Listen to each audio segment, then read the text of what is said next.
हरे कृष्णा, राधे राधे। तो आज का जो टॉपिक है तुम लोग का यहाँ पे वो हम लोग पढ़ने वाले हैं क्या, हेरिडिटी चैप्टर्स को पढ़ने वाले हैं। ठीक है, यानी चैप्टर का जो नाम है तुम लोग का वो क्या है, हेरिडिटी है। बस 20 मिनट का लेक्चर है, आप लोग देख सकते हैं 20 से 30 मिनट्स का लेक्चर है। आप लोग देख सकते हो, पूरे कंसेप्ट को पढ़ सकते हो कि हेरिडिटी आखिरकार होता क्या है। ठीक है, ये भी देखो, हेरिडिटी का जो टर्म होता है ना, हेरिडिटी एक प्रोसेस है। ठीक है ना, यानी क्या बोल सकते हैं इसको हम लोग, हेरिडिटी को, हेरिडिटी एक तरह का क्या है तुम्हारा यहाँ पे प्रोसेस है। अब ये जो प्रोसेस है ना, ये तुम्हारा जेनेटिकली प्रोसेस है। यानी जेनेटिकली कहने का मतलब होता है तुम्हारा, हाँ, कोई भी क्या करेगा तुम्हारा कि अगर जो भी कैरेक्टर है पेरेंट्स से तुम्हारा किस में जाएगा, उसके बच्चे में जाएगा, जिसको बोलते हैं क्या, ऑफस्प्रिंग बोलते हैं या बेबी बोलते हैं। ठीक है, तो कैरेक्टर का ट्रांसफॉर्मेशन कहां से, तुम्हारा पेरेंट से ऑफस्प्रिंग में, इस प्रोसेस को हम लोग क्या बोलते हैं यहाँ पे, हेरिडिटी बोलते हैं। ठीक है, यानी यहां पे क्या लिख सकते हैं, process of transfer of character from parents to baby या न्यू बॉर्न ऑर्गेनिज्म कर सकते हैं। ठीक है, इज कॉल्ड हेरिडिटी। आई बात समझ में? ठीक है, लीजिए बेबी न्यू बॉर्न। साउंड करना, ठीक है, बोलना समझ में नहीं है।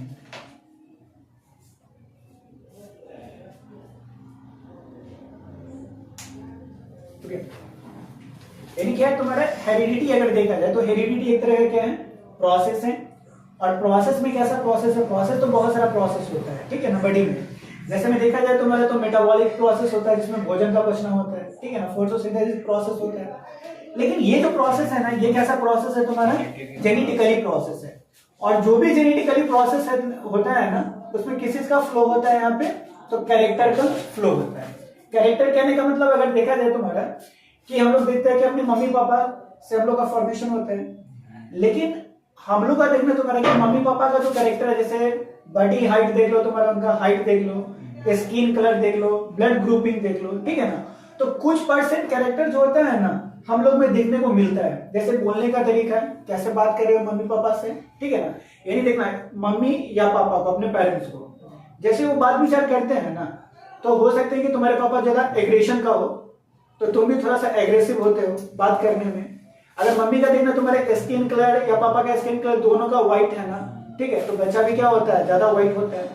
तो ये जो कैरेक्टर का जो ट्रांसफॉर्मेशन हो रहा है ना, जिस प्रोसेस के थ्रू हो रहा है, उस प्रोसेस को हम लोग क्या बोलते हैं यहाँ पे, हेरिडिटी बोलते हैं। ठीक है, यानी कोई भी बोले तुम्हारे, तो हेरिडिटी में क्या होता है, केवल कैरेक्टर का ट्रांसफॉर्मेशन होता है। समझ में बात?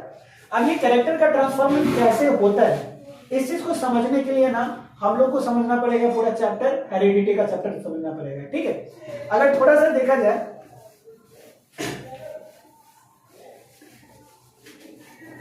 देखो यहां पर है क्या तुम्हारा कि कैरेक्टर जो है ना किस तरीका से ट्रांसफॉर्म करता है। ठीक ना, यानी कैरेक्टर ट्रांसफॉर्म कैसे करता है, इसकी जानकारी देने का काम कौन करता है तुम्हारा यहाँ पे, हेरिडिटी करता है। कौन करता है तुम्हारा, कैसा, हेरिडिटी। यानी कैरेक्टर का एक ऑर्गेनिज्म से दूसरे ऑर्गेनिज्म, यानी पेरेंट से बच्चों में कैरेक्टर का ट्रांसफॉर्मेशन कैसे होता है, इसकी जानकारी देने का काम कौन करता है, हेरिडिटी करता है। अब हेरिडिटी में आखिरकार होता कैसे है, ठीक है, तो तुम लोग पढ़ते हो 9th क्लास में एक चैप्टर है जिसका नाम है तुम्हारा सेल साइकिल। ठीक है, क्या नाम है तुम्हारा, सेल साइकिल और cell division, cell cycle and cell division. यानी जैसे हम लोग देखते हैं कि इन जनरल बोला जाता है, ह्यूमन में अगर देखा जाए ना, तो बोला क्या जाता है कि जो मेल गैमीट होता है, ठीक है, मेल गैमीट, मेल गैमीट किसको बोलते हैं, एक्स वाई, और फीमेल गैमीट क्या होता है तुम्हारा बच्चे, तो फीमेल गैमीट है एक्स एक्स है।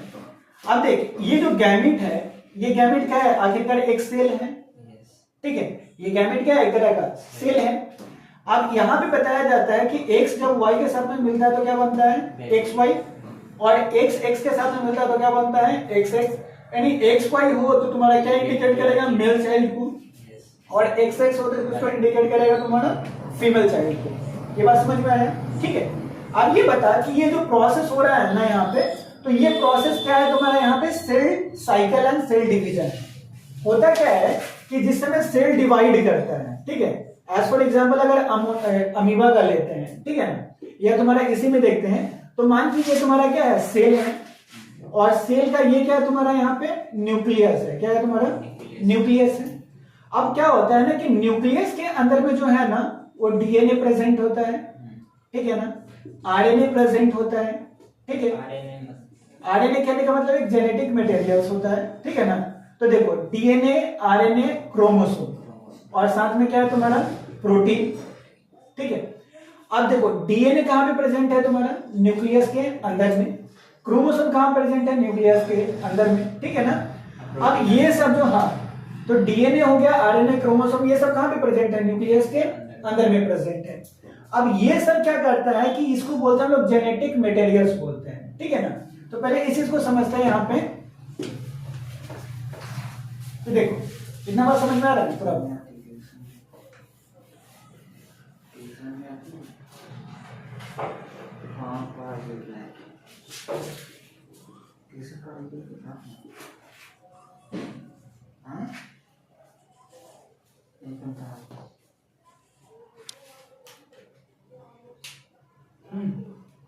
क्या बोल रहे हैं? हेलो, हाँ हम रोक लिए हैं इसको, साथ में लेके आते हैं घर पे।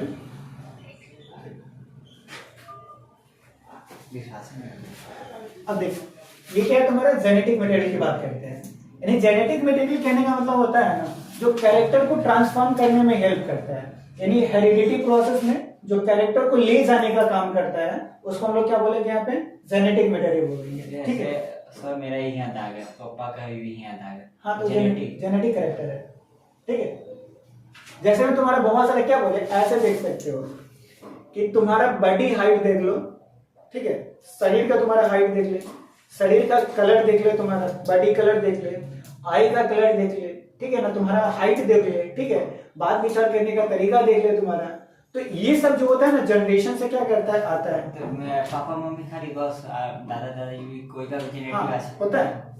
दो तरह से क्या होता है कैरेक्टर का ट्रांसफॉर्म होता है। एक जो कैरेक्टर का ट्रांसफॉर्मेशन होता है ना उसको होता है सिंपल क्रॉस बोलते हैं, और एक होता है क्रॉसिंग होता है तुम्हारा, ठीक है, जिसमें क्या होता है ना कि दादा परदादा से भी कैरेक्टर का क्या होता है? ट्रांसफॉर्मेशन होता है। ये बीमारी हुआ तो उसका भी बीमारी होगा। हाँ, जैसे में देखते हो ना कि अगर कोई मदर्स है HIV पेशेंट है तो उसके बच्चों में भी क्या मिलेगा? तुम्हारा HIV का लक्षण मिलेगा, ठीक है। तो ये कैरेक्टर क्या करता है? ट्रांसफॉर्म करता है, ठीक है ना। तो ये देखने को मिलता है, ठीक है। अब देखो जेनेटिक मटेरियल कहने का मतलब ये क्या है? एक तरह का सब्सटेंस है, पदार्थ है, ठीक है ना, जो क्या करेगा? जेनेटिक कैरेक्टर को, यानी कैरेक्टर को एक जनरेशन से दूसरी जनरेशन ले जाने का काम करता है, ठीक है ना। तो लिख सकते हैं कि material which help in transformation of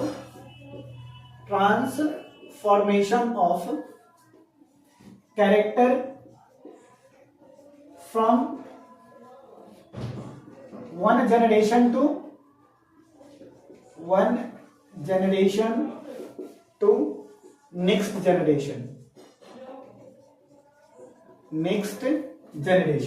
ठीक है ना। क्या बोल सकते हैं कि जेनेटिक मटेरियल जो कैरेक्टर को ट्रांसफॉर्म करने का काम करता है एक जनरेशन से नेक्स्ट जनरेशन में, इसको हम लोग क्या बोलते हैं? जेनेटिक मटेरियल्स बोलते हैं, ठीक है। और जो इंपॉर्टेंट चीज है ना, जैसे मैं तुम्हारा यहाँ पे कि अगर तुमसे पूछ दे कि कौन कौन सा जेनेटिक मटेरियल होगा और कौन कौन सा जेनेटिक मटेरियल्स नहीं होगा, तो इसमें सबसे पहले तुम्हारा जेनेटिक मटेरियल नाम क्या आना चाहिए? तुम्हारा डीएनए का। उसके बाद क्या आना चाहिए? आरएनए का। फिर किसका आना चाहिए? क्रोमोसोम का, ठीक है ना। उसके बाद किसका नाम आना चाहिए? तुम्हारा प्रोटीन का नाम होना चाहिए। प्रोटीन कैसे है? प्रोटीन तो सबके देखते हैं, जैसे इसको कर ले, प्रोटीन का कर ले, और ये क्या हो गया तुम्हारे यहाँ पे? क्रोमोसोम हो गया। कोई दिक्कत? अब देखो डीएनए का जो पूरा नाम होता है ना वो क्या होता है? Deoxy ribo nucleic acid. DNA का पूरा नाम क्या है? Deoxy ribo nucleic acid. और आरएनए का नाम होता है तुम्हारा क्या? राइबो, ठीक है, न्यूक्लिक एसिड। समझ में आ गया? डीएनए का नाम डीऑक्सीराइबोन्यूक्लिक एसिड और आरएनए का नाम राइबोन्यूक्लिक एसिड होता है, ठीक है। केमिकल केमिकल नहीं होता है, ये होता है एक तरह का बायोमोलिक्यूल्स होता है। क्या होता है तुम्हारा? बायोमोलिक्यूल्स। बायोमोलिक्यूल्स कहने का मतलब होता है कि शरीर को चलाने के लिए, लिविंग ऑर्गेनिज्म को चलाने के लिए जो सब्सटेंस जरूरी है ना, उसको बोलते हैं हम लोग क्या? बायोमोलिक्यूल्स बोलते हैं, ठीक है। जैसे देखो डीएनए जो होता है ना, ये हम लोग का जो ह्यूमन कैरेक्टर है इसको प्रिजर्व रखने के कारण, प्रिजर्व रखने का बात है, ठीक है ना। जैसे ह्यूमन जो होता है, ह्यूमन के पास 46 क्रोमोसोम होता है, ठीक है। तो ह्यूमन का जितना भी बिहेवियर है उसको इकट्ठा रखने का काम कौन करता है तुम्हारा? ज्यादा हो गया, ठीक है। ज्यादा हो गया तुम्हारा तो क्या करेगा? जैसे ट्रांसजेंडर में देखते हैं XY कैरेक्टर हम लोग मेल क्या होता है, और XY की जगह पर तुम्हारा एक क्रोमोसोम अगर बढ़ जाए या घट जाए तो उससे चेंजेस हो जाएगा, ठीक है ना। जैसे में देखा जाए तुम्हारा यहाँ पे कि XY कैरेक्टर है मेल का, ठीक है। XY किसको इंडिकेट करता है? मेल क्रोमोसोम को। ये जो क्रोमोसोम है ना, अगर यहाँ से Y क्रोमोसोम अगर हट जाए तो बताओ तुम्हारा ये मेल का फॉर्मेशन करेगा क्या? मेल ना तो नो फीमेल, ठीक है ना। अगर तुम्हारा क्रोमोसोम अगर ऐड हो रहा है, एक्स्ट्रा हो रहा है या कम हो रहा है तो उससे ना बीमारियां हो जाएगा। मे भी हो सकता है कि बच्चे का प्रोडक्शन कर पाए या बच्चे का प्रोडक्शन ना हो, क्योंकि बच्चा नहीं होता वो इनफर्टिलिटी केस होता है। उसमें होता क्या है ना कि स्पर्म जो ओवम के साथ में फ्यूज नहीं कर पाता है, ठीक है, मिल नहीं पाता है। गलती किसका हुआ? ठीक है। लड़का? गलती किसी का नहीं होता, वो देखा जाता है। गलती किसी को बोल ही नहीं सकते, बायोलॉजिकल प्रोसेस है, समझ में आया? कोई भी चीज अगर बॉडी के साथ में हो रहा है तो हम किसी का गलती नहीं बोल सकते हैं, बायोलॉजिकल प्रोसेस है। सम केस कैसा होता है तुम्हारा कि हम लोग देखते हैं कि कोई फीमेल है, ठीक है ना, वो शादी के बाद भी क्या कर पाता है? बच्चों को जन्म नहीं दे पाता है। तो मे बी कंडीशन क्या बनता हो? एक तो उसका एज मैटर करता है कि उस फीमेल का एज क्या है। जैसे में अभी रिसेंट टाइम में क्या होता है कि शादी जो करते हैं ना वो 30-35 साल की उम्र में जाके करते हैं। लड़की भी बहुत सारा करती है शादी, ठीक है ना। या बहुत सारा फिल्म एक्टर्स को देखा होगा कि वो शादी करने के बाद भी क्या हो, प्रेग्नेंट नहीं हो पाई है। कारण क्या होता है कि उसका जो एज था, जिस एज में ओवम का फॉर्मेशन हो रहा था, ठीक है ना, उस एज जो होता है ना, जैसे जैसे हम लोग का एज बढ़ते जाता है ना, तो रिप्रोडक्शन कैपेसिटी जो होता है ना वो धीरे धीरे डिक्रीज होते जाता है, कम होते जाता है। और एज कितना लगा बीच में? 40 to 50 के पास में ना फीमेल में जो ओवम का फॉर्मेशन होता है ना वो रुक जाता है। 40 40 से 50 के बीच में क्या होता है? ओवम का फॉर्मेशन रुक जाता है, ठीक है।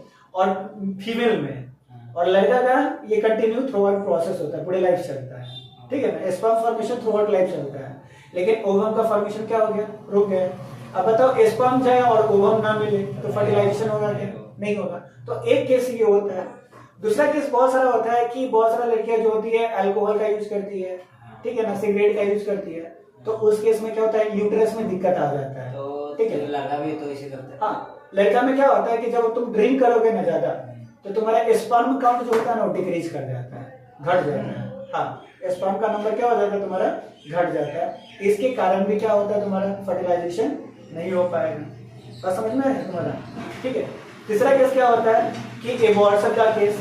फीमेल में क्या होता है कि कोई दवाई खा ली, मेडिसिन का यूज करेगा बच्चा अवॉइड करवाने के लिए, तो उस केस में भी क्या हो सकता है तुम्हारा कि तुम बच्चे को जन्म ना दो। दोबारा करेगा तो नहीं होगा। यूट्रस में कुछ अगर गड़बड़ी होगी, उसका कोई नॉर्मल चेंजेस हो गया तुम्हारा, ठीक है ना, तो वो तो हो सकता है कि तुम पूरे जीवन बच्चे को जन्म नहीं दे पाओ, ठीक है।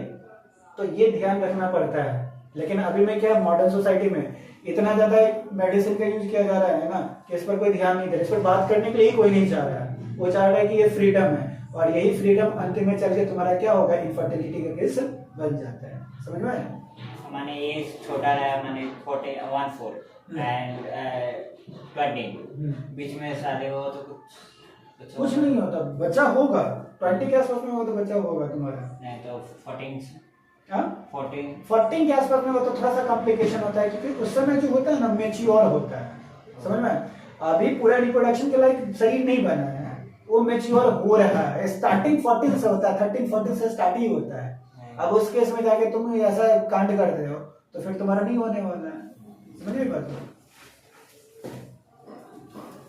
अब देखिए यहाँ पे यानी डीएनए, आरएनए, प्रोटीन और क्रोमोसोम, ये सब के सब क्या होता है तुम्हारे? क्रोमोसोम माने आते हैं। यानी ये सब के सब क्या होता है तुम्हारा कि ये जेनेटिक्स मटेरियल होता है, ठीक है।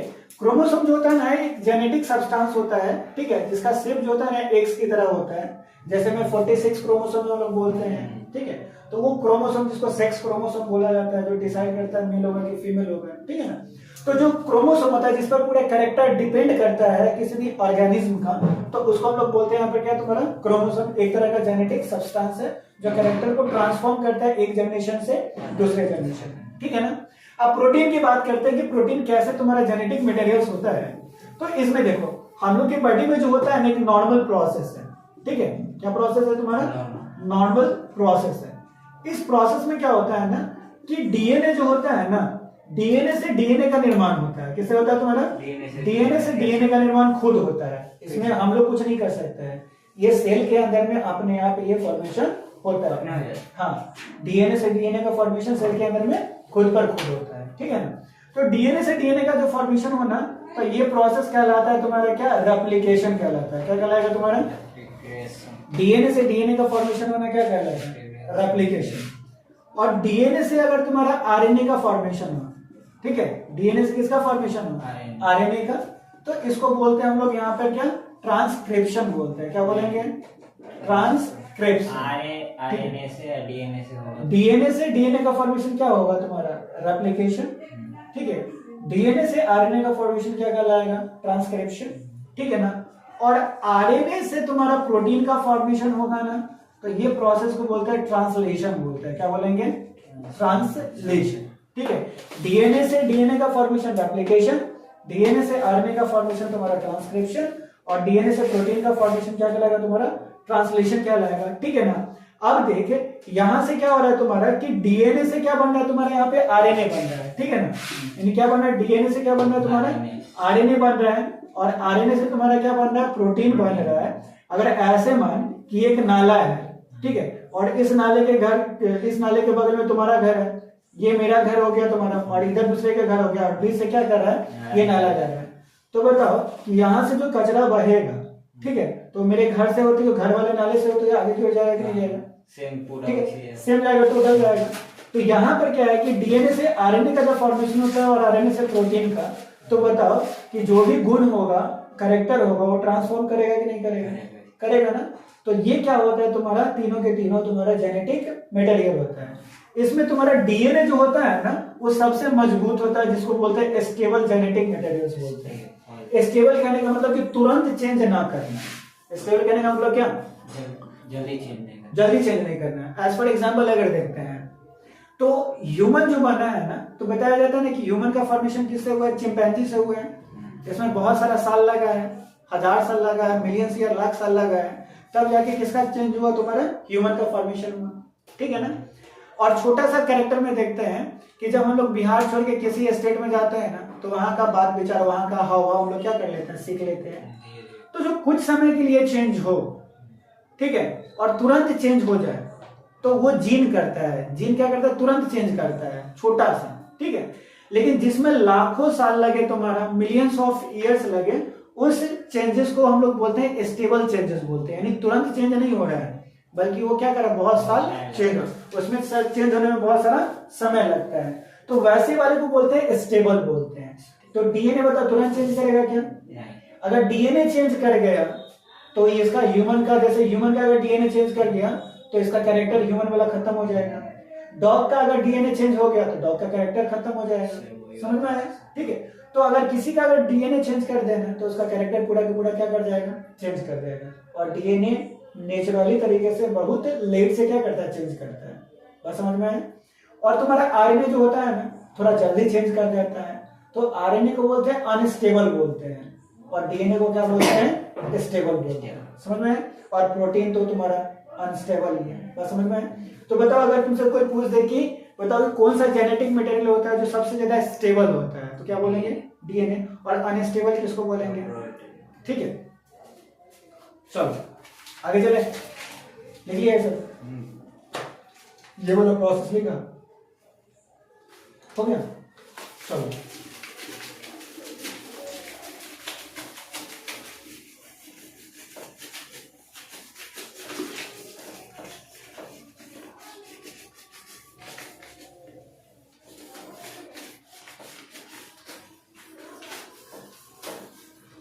चलो नेक्स्ट में हम लोग को पढ़ना है ना, दो टर्म पढ़ना है यहाँ पे। एक तो पढ़ना है वेरिएशन, क्या पढ़ना है तुम्हारा? वेरिएशन। और एक पढ़ना है तुम्हारा यहाँ पे क्लोन पढ़ना है। क्या पढ़ना है? क्लोन। वेरिएशन और क्लोन।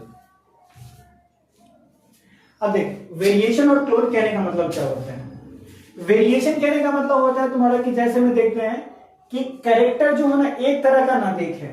जैसे मम्मी पापा का देखो चेहरा देख लो और अपना चेहरा देख लो, बताओ दोनों से अलग चेहरा है कि नहीं है? ठीक है, तो किसी ऑर्गेनिज्म का एक जैसा ना दिखना या क्या कहलाता है? जुड़वा हुआ होता है वो। हाँ, उसमें बताते हैं किसी ऑर्गेनिज्म का एक तरह ना दिखना क्या कहलाएगा तुम्हारा? वेरिएशन कहलाएगा। समझ में आया? जैसे मम्मी पापा, हम भाई, हम लोग, ठीक है ना, भाई बहन देख लेना घर में, या दादा देख लेना, तुम्हारा तो एक तरह ना दिखना क्या कहलाएगा? वेरिएशन कहलाएगा। समझ में आई बात? यानी एक तरह का ना दिखना क्या कहलाएगा? वेरिएशन। और एक तरह का दिखना क्या कहलाएगा? क्लोन कहलाएगा। समझ में आया? कैसे होता? अब कैसे होता है उसको बताते हैं। एक तरह का ना दिखना क्या कहलाएगा? वेरिएशन। यानी बताओ कि ह्यूमन में रिप्रोडक्शन जो होता है वो वेरिएशन करता है कि नहीं करता है? करता है, क्योंकि कैरेक्टर बच्चा का कैरेक्टर और माँ बाप का कैरेक्टर अलग अलग होता है। ठीक है, लेकिन अगर प्लांट के केस में देखते हैं, बताओ आलू का पेड़ जो है वो आलू जन्म लेता है तो दोनों का कैरेक्टर सेम होता है कि अलग अलग होता है? सेम होता है। तो जिसका कैरेक्टर क्या हो तुम्हारा? सेम हो। कैरेक्टर क्या हो? कैरेक्टर सेम हो। ठीक है, एक तरह का दिखता है, अपीयरेंस सेम हो, कैरेक्टर सेम हो, तुम्हारा अपीयरेंस तुम्हारा क्या हो? सेम हो। यानी बोल सकते हैं यहाँ पे जीनोटाइप और फेनोटाइप तुम्हारा क्या हो? सेम हो। तो इसको हम लोग क्या बोलेंगे यहाँ पे? क्लोन बोलेंगे। क्या बोलेंगे? यानी एक तरह का दिखना, जुड़वा बच्चा, ठीक है, एक तरह का दिखना, इसको क्या बोलेंगे? क्लोन बोलेंगे। ठीक है, आदमी भी हो सकता है। हाँ, आदमी भी हो सकता है, लेकिन बहुत नॉर्मली होता है। ठीक है ना? और तुम्हारा एक तरह का ना दिखना, डिफरेंट टाइप्स का दिखना तुम्हारा, ठीक है, डिफरेंट टाइप्स का कैरेक्टर होना, इस चीज को हम लोग क्या बोलते हैं? वेरिएशन बोलते हैं। बातें समझ में? ठीक है, अब बताओ वेरिएशन करता कौन है? ये वेरिएशन किस रिप्रोडक्शन प्रोसेस में होता है? सेक्सुअल रिप्रोडक्शन में होता है कि एसेक्सुअल रिप्रोडक्शन में होता है? सेक्सुअल रिप्रोडक्शन में होता है। किसमें होता है तुम्हारा? सेक्सुअल रिप्रोडक्शन में। बताओ एसेक्सुअल रिप्रोडक्शन में क्या होगा? किस चीज का फॉर्मेशन होगा? क्लोन का फॉर्मेशन होगा। किसका होगा? क्लोन का। ठीक है ना? अगर तुमसे एग्जाम में पूछ दिया जाए कि बताओ कि जो वेरिएशन कौन करता है, एसेक्सुअल रिप्रोडक्शन में वेरिएशन होता है या तुम्हारा सेक्सुअल रिप्रोडक्शन है? सेक्सुअल में। ठीक है ना? और क्लोन, तुम्हारा क्लोन का फॉर्मेशन कहां पे होता है? तो एसेक्सुअल रिप्रोडक्शन में। ठीक है, अब ये बताओ कि सेक्सुअल रिप्रोडक्शन में वेरिएशन क्यों होता है? ठीक है, क्वेश्चन क्या होगा अगर पूछ दे तुमसे कि बताओ कि सेक्सुअल रिप्रोडक्शन में वेरिएशन क्यों होता है, तो इसका बेसिक रीजन क्या है कि सेक्सुअल रिप्रोडक्शन में दो पार्टनर की जरूरत होता है। ठीक है, यानी अपोजिट सेक्स का, एक तुम्हारा क्या? मेल, और दूसरा तुम्हारा क्या? फीमेल। ठीक है ना? तो ये दो अपोजिट सेक्स है। मेल में जो होता है वो कितना क्रोमोसोम होता है? 46 क्रोमोसोम होता है। और फीमेल में कितना क्रोमोसोम होता है? इसमें भी 46 क्रोमोसोम होता है। मेल या फीमेल, ह्यूमन में टोटल क्रोमोसोम कितना? 46। 47 हो गया तो वो ट्रांसजेंडर हो जाएगा। ठीक है, 46 होगा तो हाँ, 46 क्रोमोसोम किसमें है तुम्हारा? मेल में, और 46 क्रोमोसोम किसमें तुम्हारा? फीमेल में। अब ये जो 46 क्रोमोसोम होता है ना, ये दो पार्ट में डिवाइड होता है। कितने पार्ट में डिवाइड होता है? दो पार्ट में। एक होता है तुम्हारा सेक्स क्रोमोसोम। क्या होता है तुम्हारा? Sex chromosome. ठीक है, और एक होता है ऑटोसोम होता है। ठीक है, हाँ, ऑटोसोम। यानी 46 क्रोमोसोम कितने पार्ट में डिवाइड हो रहा है? दो टाइप्स में, एक सेक्स क्रोमोसोम और एक तुम्हारा क्या? ऑटोसोम। और ये जो सेक्स क्रोमोसोम होता है ना, अगर मेल में है तो इसको बोलते हैं हम लोग मेल सेक्स क्रोमोसोम बोलेंगे। क्या बोलेंगे? Male sex chromosome. जैसे XY क्या होता है? ये मेल सेक्स क्रोमोसोम है। और मेल सेक्स क्रोमोसोम कहने का मतलब होता है कि जिससे तुम्हारा मेल बेबी का फॉर्मेशन हो। ठीक है, तो इसको क्या बोलेंगे? Male sex chromosome. यानी सेक्स क्रोमोसोम कहने का मतलब जो ये डिसाइड करे कि बच्चा जो होगा वो मेल होगा या फीमेल होगा, इसको क्या बोलेंगे? सेक्स क्रोमोसोम बोलेंगे। समझ में आया? यानी क्या डिसाइड करना, बच्चा मेल होगा कि फीमेल होगा, इसका जो डिसाइड करेगा उसको क्या बोलेंगे? सेक्स क्रोमोसोम बोलेंगे। ठीक है, और मेल का सेक्स क्रोमोसोम कितना? XY। और XY है तो तुम्हारा दो है, मतलब तुम्हारा कितना? 1 पेयर है। ठीक है, और ऑटोसोम जो होता है ना, तो देखो ये 22 पेयर्स, कितना तुम्हारा? 22 यानी बोले तो कितना क्रोमोसोम? 44, 44। 44 जो होगा वो क्या होगा, ऑटोसोम होगा, और XY1 पेयर जो होगा वो क्या करेगा, सेक्स क्रोमोसोम होगा। इसी तरीका से फीमेल में भी तुम्हारा कि जो XX होगा इसको वो क्या बोलेंगे हम लोग, फीमेल सेक्स क्रोमोसोम बोलेंगे, ठीक है। और 22 क्या हो जाता है, 22 पेयर्स क्या हो जाएगा तुम्हारा यहाँ पे, ऑटोसोम हो जाएगा। आई बात समझ में। अब देखो होता क्या है नेक्स्ट में, अगर इससे आगे चलते हैं तो अब देखें यहां से अगर चले तो मेरे पास दो क्रोमोसोम आ गया। एक तो आ गया तुम्हारा क्या, मेल सेक्स क्रोमोसोम जिसको बोल रहे हैं हम लोग क्या यहाँ पे XY, और एक होता है तुम्हारा क्या, फीमेल सेक्स क्रोमोसोम जिसको हम लोग क्या बोल रहे हैं यहाँ पे XX बोल रहे हैं। अब ये दोनों क्या होता है, जब फर्टिलाइजेशन होता है ना, क्या होता है तुम्हारा, फर्टिलाइजेशन होता है। तो फर्टिलाइजेशन में क्या करेगा, ये दोनों आपस में ज्वाइंट होगा। क्या होगा, ज्वाइंट होने का मतलब एक दूसरे से मिलेंगे, यानी मेल गैमेट का फीमेल गैमेट से मिलना क्या कहलाता है तुम्हारा, फर्टिलाइजेशन कहलाता है। सर एस मिला तो क्या चाइल्ड में, जैसे देखो अगर तुम्हारा ये वाला एक्स के साथ में मिल गया तो क्या बन गया तुम्हारा, फीमेल चाइल्ड बनेगा। क्या बनेगा, फीमेल। यानी जाइगोट में एक्स हो तो क्या बोलेंगे, फीमेल, ठीक है ना। और वाई अगर एक्स से जाके मिल रहा है तो इसको क्या बोलेंगे हम लोग, मेल बोलेंगे, ठीक है ना। तो ये तुम्हारा था गैमीट था जिसको सेक्स क्रोमोसोम बोल रहे थे, और ये हो गया जाइगोट, यानी ये क्या हो गया, कर गया तुम्हारा फीमेल चाइल्ड का फॉर्मेशन करेगा। अब ये देखो तुम्हारा एक्स के साथ मिलेगा तो क्या हो जाएगा, फीमेल, और एक्स वाई के साथ में मिलेगा तो किसका फॉर्मेशन करेगा, मेल का। क्लियर, ठीक है। चलो थोड़ा सा ऊपर जाना पड़ेगा ना, इतना समझ में आ गया, कोई दिक्कत नहीं। चलो ठीक है। और ये जो प्रोसेस होता है ना तुम्हारा फर्टिलाइजेशन में कि कौन मेल चाइल्ड होगा कौन फीमेल चाइल्ड होगा, इस प्रोसेस को बोलते हैं सेक्स डिटर्मिनेशन बोलते हैं। क्या बोलेंगे, डिटरमिनेशन। Sex determination. डिटर्मिनेशन मतलब डिटरमाइन करना, निर्धारित करना, ठीक है ना। तो बताओ तुम्हारा कि जो प्रोसेस के अगर पूछेंगे कौन सा प्रोसेस है जिसमें यह डिसाइड किया जाता है कि बेबी मेल होगा कि फीमेल होगा, उस प्रोसेस को क्या बोलेंगे, सेक्स डिटर्मिनेशन बोलेंगे। और सेक्स डिटर्मिनेशन किस प्रोसेस में होता है, फर्टिलाइजेशन के प्रोसेस में। और फर्टिलाइजेशन किस में होगा, मेल में होगा कि फीमेल में होगा, फीमेल में, ठीक है ना। यानी फीमेल के फिलोपियन ट्यूब में जब मेल गैमेट फीमेल गैमेट से मिलता है तो जाइगोट का फॉर्मेशन करता है, और जाइगोट में अगर तुम्हारा XX क्रोमोसोम है तो फीमेल का फॉर्मेशन होगा, और XY क्रोमोसोम अगर जुड़ता है तो किसका फॉर्मेशन होगा, मेल का। और मेल चाइल्ड और फीमेल चाइल्ड जिस क्रोमोसोम जिस प्रोसेस से डिटरमाइन किया जाता है उस प्रोसेस को क्या बोलते हैं, सेक्स डिटर्मिनेशन बोलते हैं। समझ में आया, कोई दिक्कत इसमें। चलो पर फोटो लेगा तो ले लो, ओके चले आगे। तो ये प्रोसेस, ये तुम्हारा सेक्स डिटर्मिनेशन भी पढ़ना था, ये क्लियर हो गया तुम्हारा, ठीक है।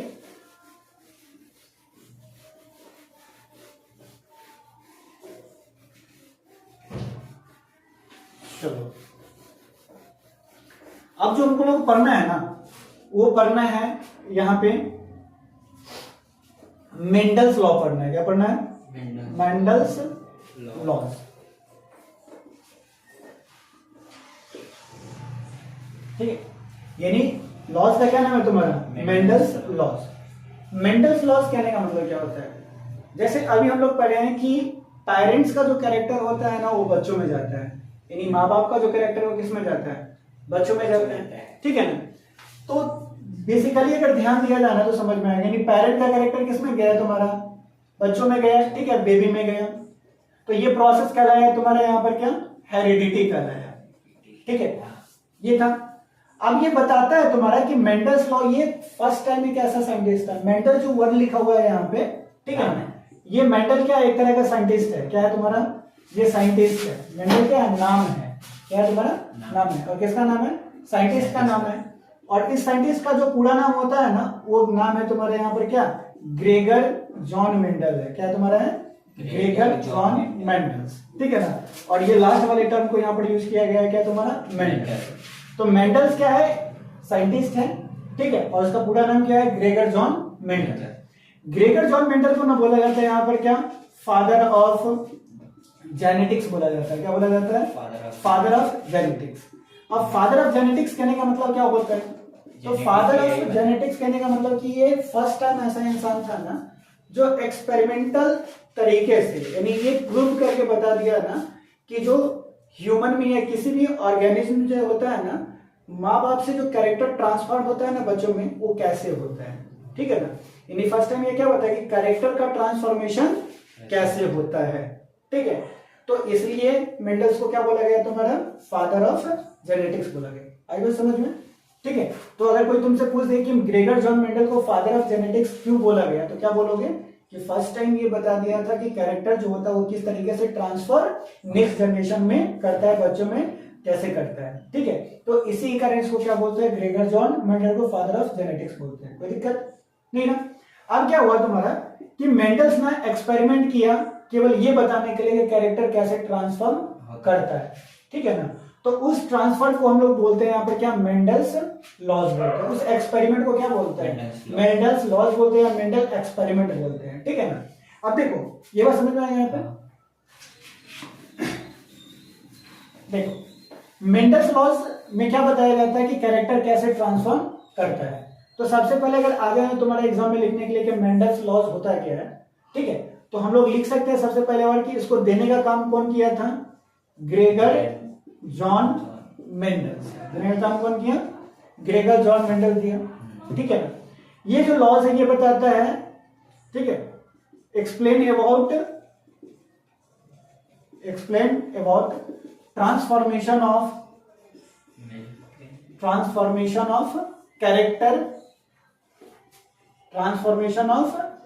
Character from one generation to next generation या अनदर जनरेशन। आई बात समझ में, ठीक है। यानी एक जनरेशन से दूसरे जनरेशन में कैरेक्टर का ट्रांसफॉर्म कैसे होता है, इसके बारे में बताने का काम जो करता है उसको क्या बोलते हैं हम लोग यहाँ पे, मेंडल्स लॉज बोलते हैं, ठीक है ना। अब क्या होता है कि मेंडल्स लॉज में क्या होता है, अगर देखते हैं हम लोग यहाँ पे अकॉर्डिंग टू मेंडल्स लॉ देखते हैं, यानी मेंडल्स के लॉज के अकॉर्डिंग देखते हैं कि मेंडल्स अपने लॉज में, अपने थियरी में कौन कौन सा बात बोला है, ठीक है। तो मेंडल्स लॉज में फर्स्ट बोला जाता है ना कि जो भी ह्यूमन का जो कैरेक्टर होता है ना वो कंट्रोल होता है जीन के थ्रू होता है। किसके थ्रू, जीन GENE बात करते हैं, ठीक है ना।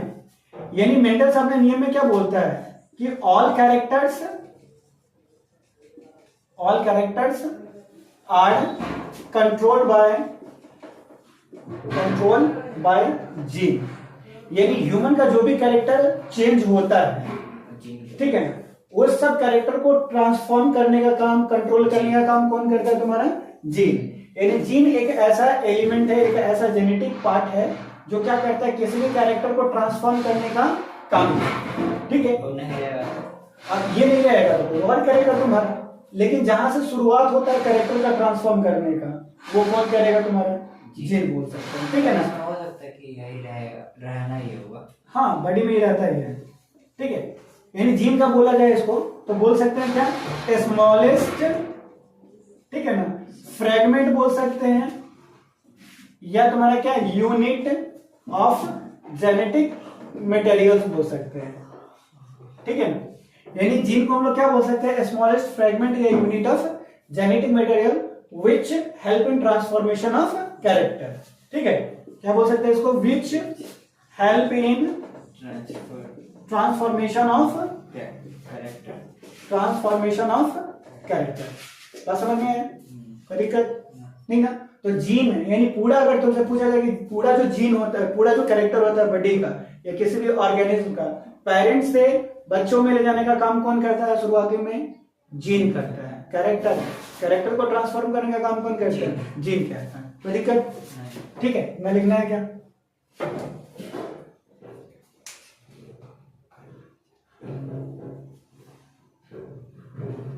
हो गया। चलो नेक्स्ट में चलते हैं हम लोग।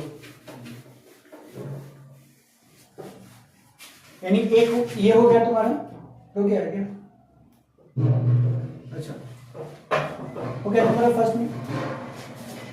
उसके बाद सेकंड में बोलता है कि gene are found in pairs. यानी जीन जो होता है ना वो अकेला नहीं होगा, बल्कि क्या होगा, जोड़ा में होगा। यानी एक पेयर में, ठीक है ना। यानी जीन क्या होगा, अकेला नहीं होगा बल्कि क्या होगा, जोड़ा में होगा, पेयर्स में होगा, ठीक है ना। जैसे मैं अगर देखें कि हम लोग बात करते हैं यहाँ पे, तो जीन की अगर बात करते हैं तो एक्स वाई लिख रहे थे, तो बताओ केवल एक्स था या इसके साथ में वाई था, तो बताओ ये कितना पेयर्स हुआ, 1 पेयर हुआ। इसी तरीके से अगर एक्स एक्स देखते हैं तो बताओ ये 2 पेयर है, 2 पेयर नहीं 1 पेयर है, क्या है तुम्हारा 1 पेयर है। तो बोला क्या गया तुम्हारा कि जीन जो भी होता है ना वो किस में पाया जाएगा, तुम्हारा पेयर्स में पाया जाएगा, ठीक है, कोई दिक्कत। उसके बाद नेक्स्ट में चलते हैं हम लोग। तो सी में हम लोग को पढ़ना है कि ये जो जीन जो होता है ना, ये gene are divided into 2 parts. Gene कितने पार्ट्स में डिवाइड होता है, इनटू 2 पार्ट्स, ठीक है ना। कितने पार्ट्स में डिवाइड हुआ, 2 पार्ट्स में। अब देखो ये जीन 2 पार्ट में डिवाइड हुआ, एक पार्ट को बोलेंगे हम लोग यहाँ पे डोमिनेंट जीन बोलेंगे, क्या बोलेंगे, डोमिनेंट जीन, ठीक है ना। यानी जो जीन जो होता है ना जिसका कैरेक्टर असर दिखा दे, जिस जीन का कैरेक्टर क्या करते हैं, असर दिखा दे, ठीक है, उसको हम लोग क्या बोलते हैं, डोमिनेंट बोलते हैं। जैसे हम तुमको पढ़ा रहे हैं और मेरा पढ़ाया हुआ तुमको समझ में आ गया, मतलब हम तुमको समझाने में क्या हो गया, सक्षम हो गए, ठीक है, हम तुम पर क्या हो गया, डोमिनेंट हो गए। कोई बच्चा हल्ला कर रहा है, उसको डांटे, वो शांत हो गया, हम उस पर क्या हो गया, डोमिनेंट हो गए। तो जो जीन जो होता है ना, जिसका लक्षण जो होता है, जो कैरेक्टर होता है ना, वो दिख जाता है, वो सब पर भारी पड़ जाता है, उस जीन को हम लोग क्या बोलते हैं, डोमिनेंट जीन बोलते हैं, समझ में आया। और जिसका कैरेक्टर शो नहीं हो पाता है उसको हम लोग क्या बोलेंगे, रिसेसिव जीन बोलेंगे, समझ में आया। जिसका कैरेक्टर शो हो जाए उसको क्या बोलना है, डोमिनेंट बोलना है, और जिसका कैरेक्टर शो ना हो उसको क्या बोलना है, रिसेसिव बोलना है। डोमिनेंट जीन को ना हम लोग कैपिटल लेटर से लिखते हैं, किससे लिखेंगे, कैपिटल लेटर, याद करके रखना, ऑब्जेक्टिव क्वेश्चन में हो सकता है कि आ जाए। डोमिनेंट जीन को किससे लिखते हैं हम लोग, कैपिटल लेटर से, और रिसेसिव जीन को किससे लिखते हैं हम लोग, स्मॉल लेटर से लिखते हैं, ऑल स्मॉल लेटर, हाँ ऑल स्मॉल लेटर, ठीक है ना। रिसेसिव जीन को किससे लिखना है, स्मॉल लेटर से, ठीक है। जैसे मैं देखा, अगर कैपिटल टी बोलते हैं ना तो टी अगर लिखते हैं पूरा टी दोनों के कैपिटल लेटर है, तो किसको डिनोट करेगा, डोमिनेंट। यानी जो डोमिनेंट रहेगा वो बड़ा रहेगा ना, सब पर असर करने वाला क्या होता है, बड़ा होता है, ठीक है। जैसे देश का पीएम है, अब वो बात जो बोलेगा वो सीएम बात मानेगा कि सीएम का बात पीएम मानेगा, पीएम का बात सीएम मानेगा। तो पीएम क्या है, डोमिनेंट, और सीएम क्या है तुम्हारा, उससे कम डोमिनेंट है। तो जो डोमिनेंट होगा ना उसका ही क्या करेगा, तुम्हारा बात चलेगा। तो डोमिनेंट को हर समय याद रखना किसमें, तुम्हारा कैपिटल लेटर में। और रिसेसिव क्या बता कि जानता क्या है, रिसेसिव में आएगा, उसको बात मानना है, बात मनवाना नहीं है, ठीक है ना। 5 साल में एक बार जनता को मौका मिलता है कि बात मनवाने का, ठीक है, तो उस समय इसका बात कौन मानता है, नेता मानता है, तो उस समय डोमिनेंट हो जाएगा। लेकिन 5 पूरे साल में कौन बात मनवाता है, पीएम मनवाता है, सीएम मनवाता है, तो ये सब क्या हो गया, डोमिनेंट हो गया। यानी समझ में आता है कि तुम पर जो भारी हो जाए उसको डोमिनेंट बोलना है, तुम जिस पर अगर भारी नहीं होता तो तुम क्या हो, रिसेसिव हो गया, ठीक है ना। तो रिसेसिव जीन को किससे लिखते हैं, स्मॉल लेटर से लिखते हैं। इस चैप्टर में तुम्हारा बात चलेगा क्या, कैपिटल टीटी का, और इसके बाद किसका चलेगा, तुम्हारा स्मॉल टीटी का। तो स्मॉल टीटी लिखे तो किसको इंडिकेट कर रहा है, रिसेसिव जीन, और कैपिटल लेटर से लिखता है तो किसको इंडिकेट करेगा, डोमिनेंट को करेगा। कोई दिक्कत इसमें नहीं ना। तो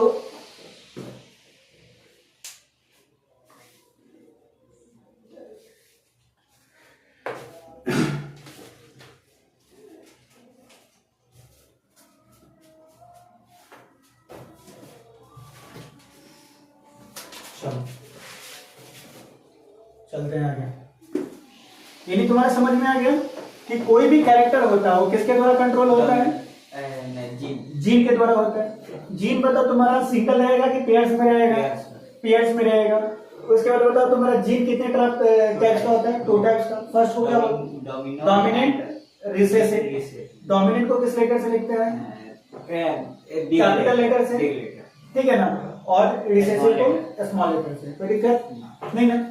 अब चलते ही इतना हो गया। तो इसके बाद क्या हुआ तुम्हारा कि मेंडल्स ने एक एक्सपेरिमेंट किया जिसको बोलते हैं हम लोग मेंडल्स एक्सपेरिमेंट बोलते हैं। क्या बोलेंगे, मेंडल्स एक्सपेरिमेंट बोलते हैं, ठीक है।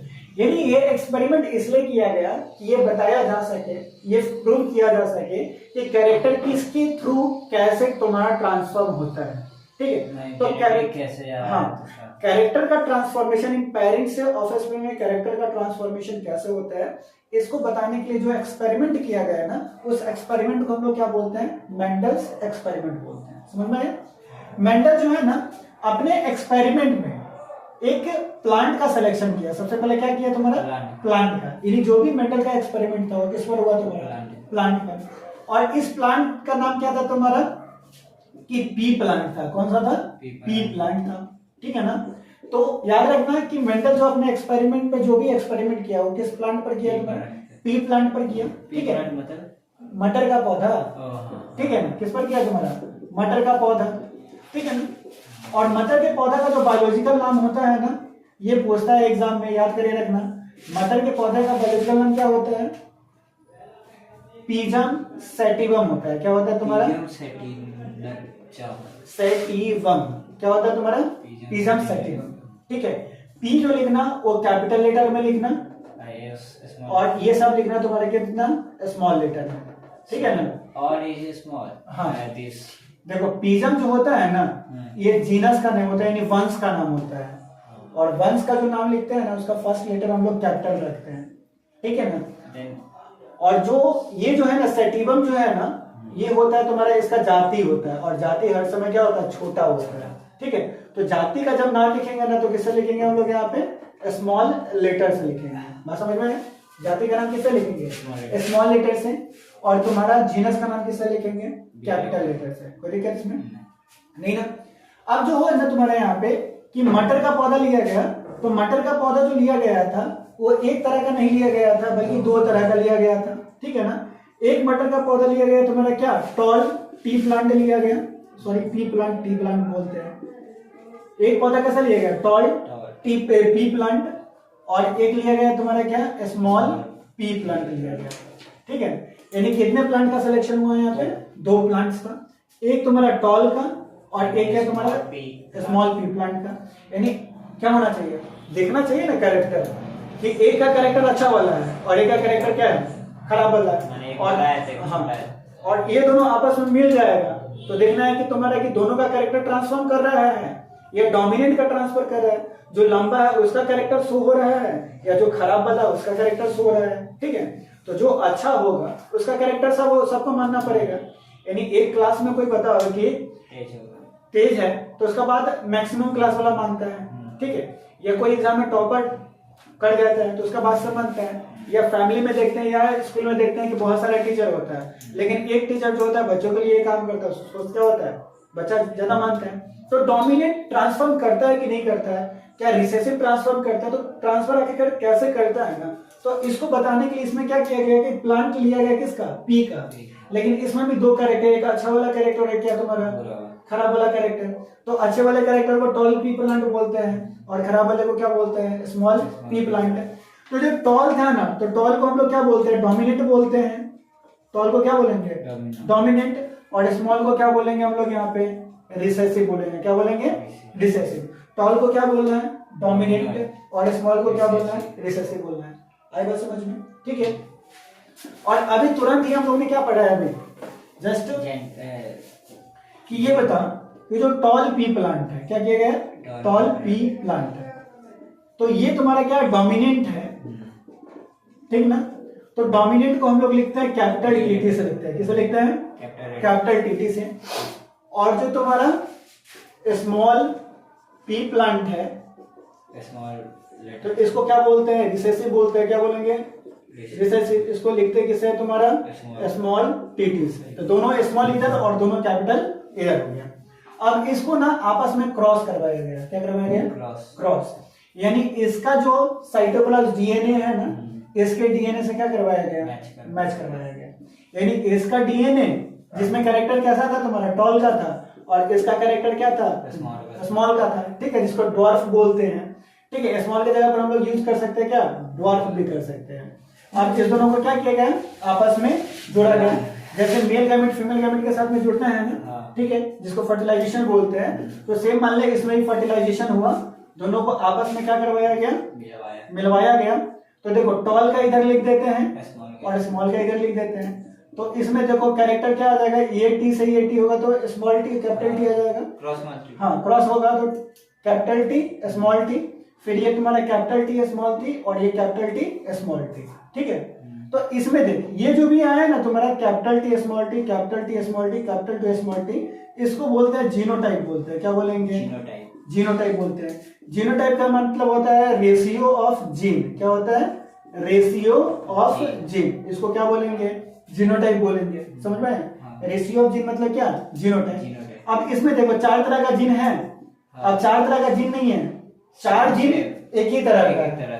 यानी ये तुम्हारा कैपिटल टी स्मॉल टी तो सब में कैपिटल टी स्मॉल टी है। यानी क्या देखा गया कि जो जनरेशन यानी F1 जनरेशन में जो प्लांट का प्रोडक्शन होगा, टॉल प्लांट और डॉर्फ प्लांट स्मॉल प्लांट को मिलाने से जिस प्लांट का फॉर्मेशन हुआ जिसको बोलते हैं F1 जनरेशन में, यानी पहला जो सीड का फॉर्मेशन हुआ उसमें देखा गया तुम्हारा जो प्लांट हुआ था उसमें देखा गया कि 50% कैरेक्टर किसका है, तुम्हारा टॉल का है, और 50% कैरेक्टर किसका है, तुम्हारा डॉर्फ का है। इक्वल है, तो हम लोग बता सकते हैं कि दोनों कैरेक्टर ट्रांसफॉर्म कर रहे हैं, नहीं ना बता सकते हैं। यानी हम बोले कि भाई मेरा बात सही है, तो बोले कि मेरा बात सही है, और दोनों का समर्थन करने वाला इक्वल हो। जैसे वोट क्या हो कि एक पार्टी का वोट 50% है, दूसरे पार्टी का 50% है, और दोनों झगड़ा करे कि हम जीत गए, तो कोई जीता नहीं ना। तो जब तुम्हारा ऐसा आ गया ना कि 50-50% कैरेक्टर हो गया, तो ये आइडेंटिफाई नहीं हुआ कि टॉल का कैरेक्टर, पेरेंट का जो कैरेक्टर होता है ना वो बच्चों में ट्रांसफर सही में करता है।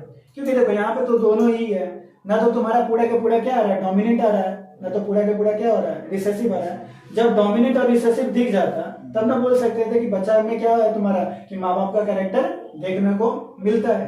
तो कैरेक्टर तो अभी ट्रांसफॉर्म किया नहीं, तो ये बता नहीं सकते कि कैरेक्टर ट्रांसफॉर्म नहीं किया। दोनों का 50-50 कैरेक्टर है, तो ये नहीं बता सकते कि सही में कैरेक्टर ट्रांसफॉर्म करता है कि नहीं करता है। इसके लिए ना एक और एक्सपेरिमेंट किया गया जिसमें क्या किया गया तुम्हारा कि ये जो प्लांट है ना टीटी, इसका सेम प्लांट लिया गया, 2 सेम प्लांट लिया गया। ठीक है, यानी एक प्लांट तुम्हारा कैपिटल टी स्मॉल टी और दूसरा को भी क्या किया गया तुम्हारा कैपिटल टी स्मॉल टी। अब आपस में ना इस दोनों को क्रॉस किया गया जिसको बोलते हैं लोग सेल्फिंग बोलते हैं। क्या बोलेंगे, सेल्फिंग। सेल्फिंग कहने का मतलब एक ही तरह के ऑर्गेनिज्म को एक साथ क्या कर देना, आपस में क्रॉस करवाना, इसको क्या बोलते हैं, सेल्फिंग। यानी खुद का फोटो खुद से लेना क्या कहलाता है तुम्हारा, सेल्फी कहलाता है। ऐसे सेल्फी बोलते हैं, हाँ सेल्फी बोलते हैं ना, तो खुद का फोटो खुद से लेना क्या कहलाएगा, सेल्फी। यानी एक ही तरह का पी प्लांट में आपस में क्या करना तुम्हारा क्रॉसिंग करवाना क्या कहलाएगा, सेल्फिंग कहलाएगा। समझ में बात। अब देखो सेल्फिंग में क्या हो रहा है तुम्हारा नेक्स्ट में, अब देख नेक्स्ट में, यानी यहां पर क्या है कि ये तुम्हारा टीटी और ये तुम्हारा टीटी, अब इसको क्या किया आपस में क्रॉसिंग सेल्फिंग करवाया गया। ठीक है, जब आपस में सेल्फिंग करवाया गया तो देखते हैं कि क्या कैरेक्टर ट्रांसफॉर्म करता है कि नहीं करता है। ठीक है, अब नेक्स्ट में देख यहाँ पे कि ये रहा तुम्हारा इस तरीका से बॉक्स बना लिए। ठीक है, तो ये कैपिटल टी और ये स्मॉल टी, ये कैपिटल टी तुम्हारा, ये स्मॉल टी।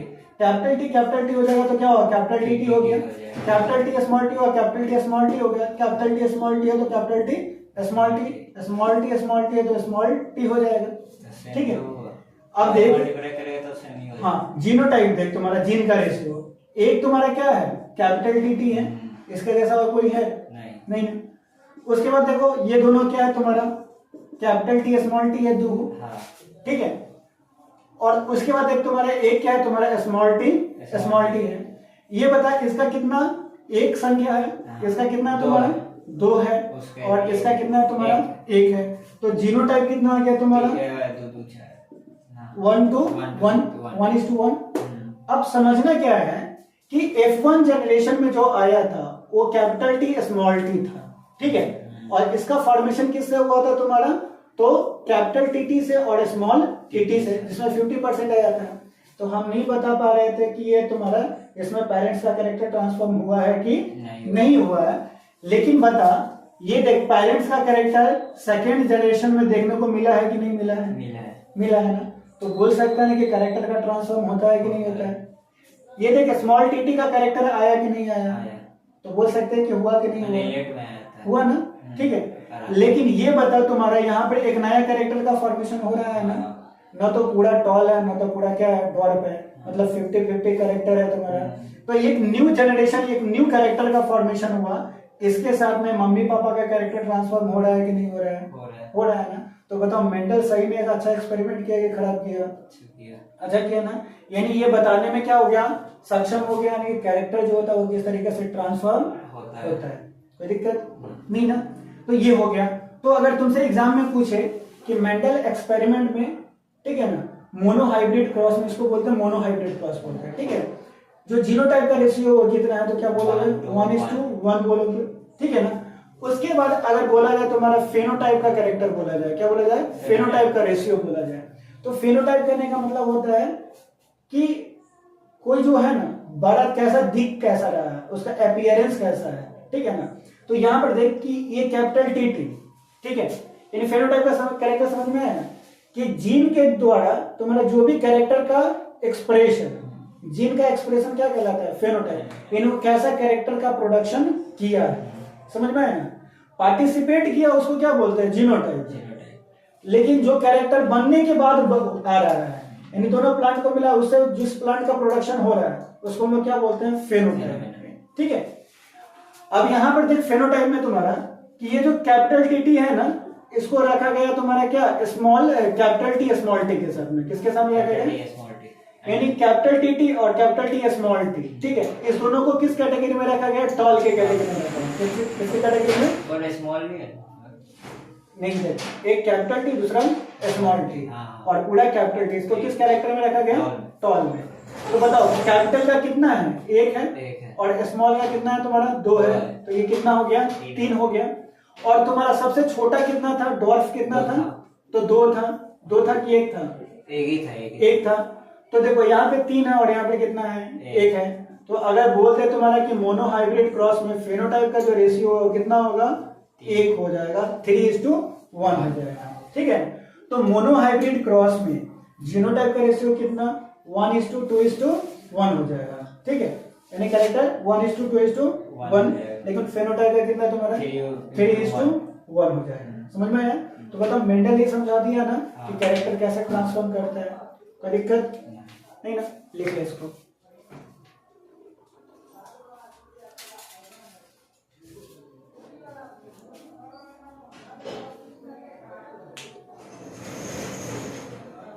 हो गया। अब तुम जाके ना पूरा एक बार चैप्टर तुम जाकर देख सकते हो, पूरा क्या हो गया तुम्हारा, ये रिकैप हो गया पूरा चैप्टर, यानी 1 शॉट में पूरा क्या है, खत्म हो गया चैप्टर, ठीक है। जाना एनसीईआरटी देखना, और जो भी समझाया है ना वीडियोस एक बार देख लोगे, समझ में तुम्हारा क्या होगा, आ जाएगा। समझ में आया? इसके अलावा तुमको पढ़ना है डाइहाइब्रिड क्रॉस पढ़ना है। ज्यादा तुम्हारा जो क्वेश्चन है ना वो किससे पूछेगा? मोनोहाइब्रिड क्रॉस, डाइहाइब्रिड क्रॉस के बारे में पढ़ना नहीं। कोई दिक्कत? समझ में आ गया? चलो करते हैं क्लास बंद।